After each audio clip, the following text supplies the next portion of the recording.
Hey guys, welcome back. So నాకు 2 days నుంచి కొంచెం హ్యాండ్ పెయిన్ ఉంది. సో అందుకని వీడియోస్ కూడా అప్లోడ్ చేయడం లేదు. సో ఇంకా ఈ రోజు లంచ్ అయితే మా హస్బెండ్ ప్రిపేర్ చేస్తున్నారు. అది ఎగ్ కర్రీ అన్నమాట. సో చూసేయండి ఎలానో. సో ఇంకా నేను చిన్నగా మిక్సీ పట్టేసాను అనమాట, జింజర్ గార్లిక్ పేస్ట్. సో ఇంకా మా హస్బెండ్ ఒక పాన్ లోకి 4 tablespoons ఆయిల్ తీసుకున్నాడండి. సో ఇంకా అందులోనే ఆవాలు, జీలకర్ర, గ్రీన్ చిల్లీస్, ఇంకా అలాగే కర్రీ లీవ్స్ వేసేసి 2 minutes పాటు బాగా ఫ్రై చేశాడు. కొంచెం ఆయిల్ ఎక్కువ వేసాడు. సో అలా వేస్తే కొంచెం బాగా డీప్ గా ఫ్రై అవుతుంది అనేసి. సో ఇంకా ఆ తర్వాత ఆనియన్స్ వేసాడు. 1 onion తీసుకున్నాడు, బిగ్ సైజ్.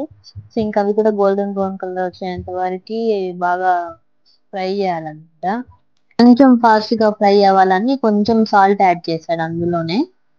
సో ఇంకా సాల్ట్ యాడ్ చేశాక బాగా మిక్స్ చేశాడు. అందులోనే కొంచెం పసుపు వేసేసి బాగా ఫ్రై చేశాడు. ఇంకా అవి కొంచెం బాగా ఫ్రై అయ్యాక అందులోనే 5 tomatoes వేసుకున్నాడు.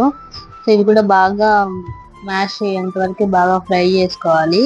ఒక 5 to 6 minutes టైం పడుతుంది. సో ఇక్కడ నాకైతే ఈ బ్యాండేజ్ ఇచ్చారనమాట హాస్పిటల్కి వెళ్తే. మరి అంత పెద్దగా ఏం లేదు కానీ అది ఎందుకో పట్టేసింది. సో ఇంక ఇలా బాగా ఫ్రై అయ్యాక అందులోనే కొంచెం లాస్ట్ జింజర్ గార్లిక్ పేస్ట్ వేస్తుంది అనమాట, టమాటాస్ ఫ్రై అయ్యాక.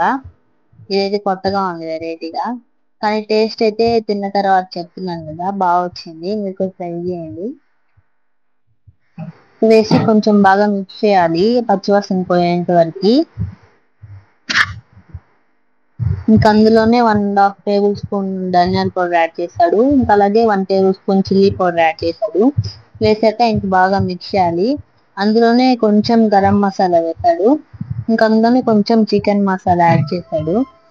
ఇంకా ఇవన్నీ యాడ్ చేశాక ఒక 2 to 3 minutes బాగా ఫ్రై చేయాలి, పచ్చివాసన పోవాలన్నమాట ఆ మసాలాస్ అన్ని.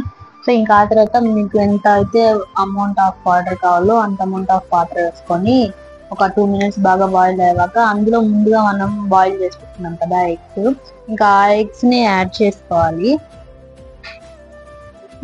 సో ఇక్కడ ఎగ్స్ కి అయితే కొంచెం ఘాట్లు పెట్టాలన్నమాట, లోపల జర్మ్ ఉంటుంది కదా దానికి కూడా బాగా మసాలా పట్టేలాగా. ఇంకా ఎగ్స్ ని యాడ్ చేశాక ఒక 6 to 10 minutes అలా బాగా బాయిల్ చేయాలన్నమాట కర్రీలో. అప్పుడు బాగా మొత్తం ఎగ్ కి మొత్తం బాగా మసాలా గ్రేవీ అంతా పడుతుంది.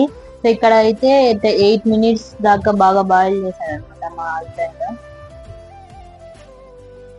నిన్న కూడా మా హస్బెండే చేశారు. నిన్న పప్పు చేశారు ఆయన స్టైల్లో, కానీ ఇంకా నేను తీయలేదు, నా హ్యాండ్ పెయిన్ ఉంది అనేసి. సో ఈసారి ఖచ్చితంగా ట్రై చేసి వీడియో తీస్తాను. సో ఇంకా లాస్ట్ లో గార్నిష్ కి కొరియాండర్ లీవ్స్ వేశారు పైన. సో అంతే, మీరు కూడా ట్రై చేయండి. లాస్ట్ లో ఇంకా mutton curry with egg curry అన్నమాట. సో తిన్నాను, బాగుంది టేస్ట్, మీరు ట్రై చేయండి. Thank you for watching. If you like this video, please like, share and subscribe.